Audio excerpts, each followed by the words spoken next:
Welcome back, everyone. Welcome back.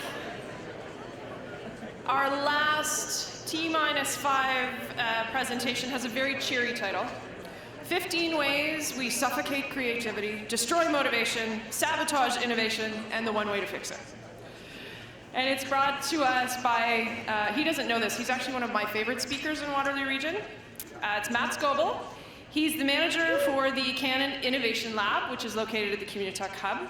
Matt is a former co-founder of Dandy, which participated in the Hyperdrive program. And people tell me that he once did an investment pitch inside an elevator at the CN Tower and rocked it. So please welcome Matt Scoble. Thank you. All right, so this is me, and I've had a pretty interesting career. So I've ran a professional basketball team. I worked with Apple at the launch of the original iPhone. I started a charity. I've started my own company, closed my own company, and now I work for Canon, the camera company. So this is the Canon Innovation Lab. Now our vision is to build the next great Canon product right here in the Waterloo region. But today I want to talk about the things that we do as leaders to prevent our teams from executing these crazy visions. So without further ado, here are the 15 ways we suffocate creativity, we destroy motivation, we sabotage innovation, and the one thing that we can do to fix it. So this is going to be fast and furious. Are we ready? Deep breath. All right. So if you don't believe in your vision enough to bet the company, or at the very least bet your career, your job, none of this is going to help. You can go grab a washroom break, maybe grab me a drink, because number one is we are afraid to go all in. Now your team, they want three things. They want to be valued members of winning teams on an inspiring mission. If you don't get these three right, you've got to go back and fix this first. Because number two is we ignore the motivation. Now disagreeing with the captain can launch missiles, it can down airplanes, or it can even start wars. I want you to imagine for a second the effect that it can have on your team's brainstorming session. Because number three is we create power distance. So now how do you deal with all the negative people? Now I would just say fire them, but if you can't do that, you've got to keep those people as far away as possible from your team's brainstorming sessions. Because number four is we are way too inclusive. Now you've all heard this space is so creative, but creative people could make IBM feel like Disney World, and boring people could make Google feel like the Museum of Primary Colors. Because number five is we focus too much on physical space.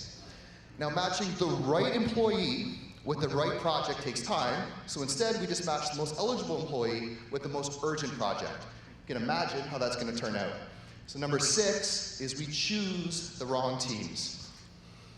Now we know the effect if you tell a team exactly how they have to solve a problem. What we miss is the effect when we don't tell them the problem they're solving to begin with. So number seven is we actually give people the wrong amount of freedom.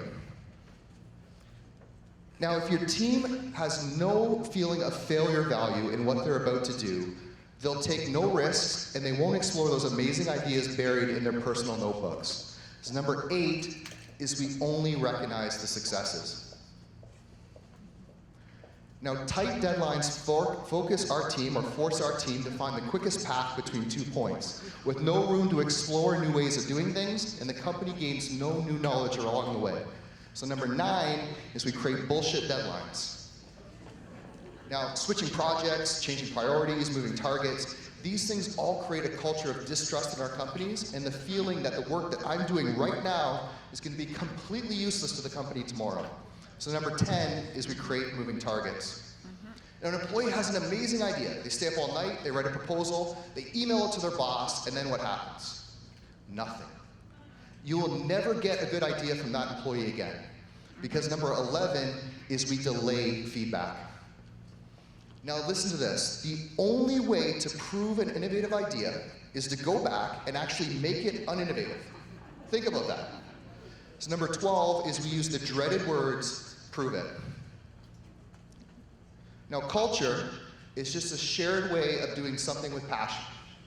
But if you break that culture, you break the very thing that built your company and the thing that built your products. So number 13 is we fuck up the culture. Really sorry, Mom, for saying that. So process is what your team does when you're looking. Culture is what they do when you're not looking. So the stronger your culture, the less process you need. So number 14 is we substitute process over culture. Now finally, there are people in your organization that can see huge shifts coming, but we ignore these people, we dismiss them, we disagree with them, we even call them troublemakers. But they are always, always right. And number 15 is we ignore the disruptors. So how do we fix it? So think about your team. You probably hired them because they were the best people to do the job. So all I'm proposing to you today is to get the hell out of their way and let them do the job you hired them to do. Because every single point I made before is about feeling like we're in control. And the moment we as leaders let go of control and allow our teams to execute on the visions that we set, we will see drastic changes at every single level of our companies. Thank you.